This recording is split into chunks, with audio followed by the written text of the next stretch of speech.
Hello everyone and welcome. My name is Kyle and I'm here with Ben Coffin, wireless research at NI. Thank you so much for joining us today at the 6G symposium.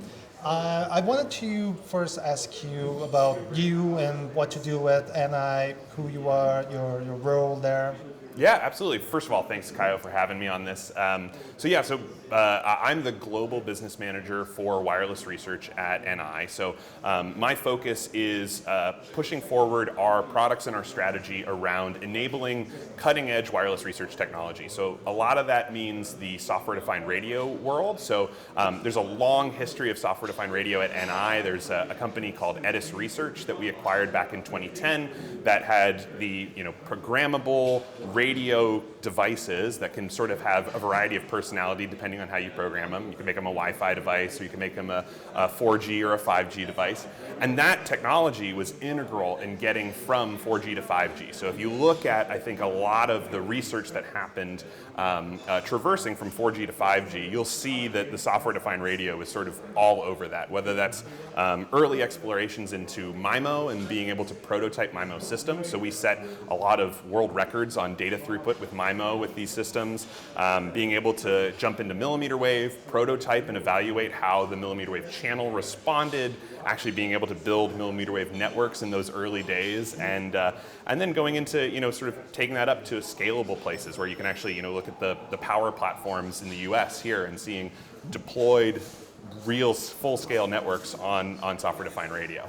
When it comes to wireless research, we offer a variety of tools. So we're a test and measurement company, which ultimately means that we are both helping you measure the research that you're being able to do, but also test the devices that you're fundamentally building out of that research. So for us, we kind of fit into sort of two places. There's a prototyping platform and a prototyping workflow. So think about, as you transition from fundamental research to applied research, getting out of the simulation and into the lab, that transition happens on software-defined radios in this wireless research space primarily.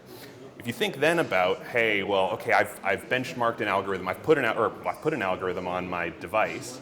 Now I need to benchmark that algorithm. That's when the test part of test and measurement comes in, and we actually are able to build systems around the research that you're building to say, hey, how does this perform? So as we get towards, AI/ML has been said, I think 1,000 times already, and we're only on day 2, right? And so, as we start thinking about how do we characterize AI and ML in a wireless system, those are the types of tools that we're trying to provide to this research community.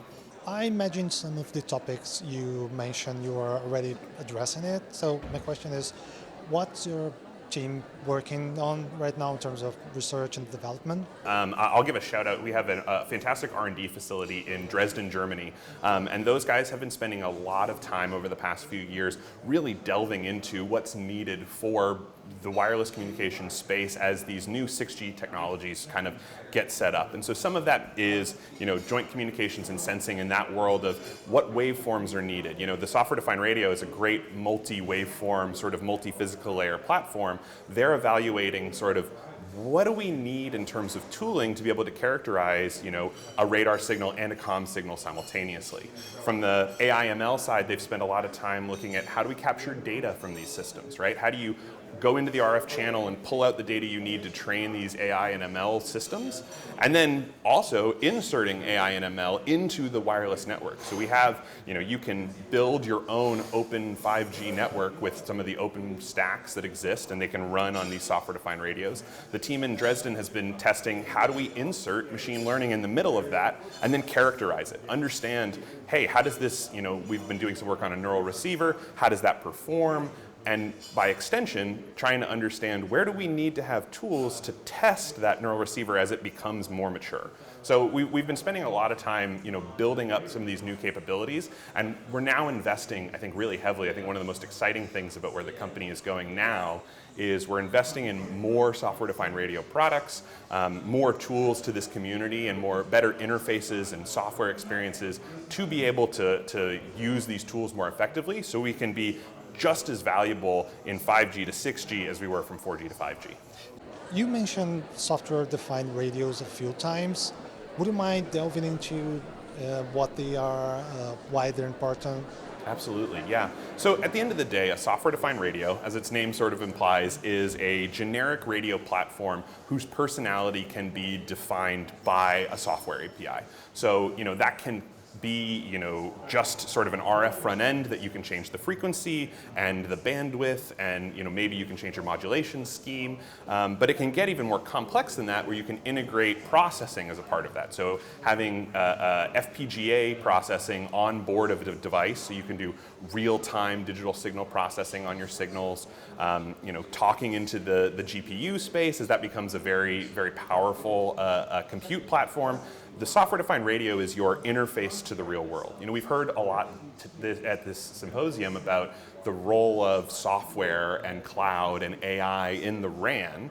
Well, guess what? When you have that software interface, you have all this software work, at some point it has to come into the real world, right? The software lives in the computer up until you hit a software-defined radio, where you can then send all of that software value over the air, over an RF channel, and actually use it as your interface to the outside world. So the software-defined radio is really critical in this ecosystem of the more software we add, the more we talk about new waveforms, multiple characteristics on a radio that has to support different personalities, and expanding into how do we use machine learning.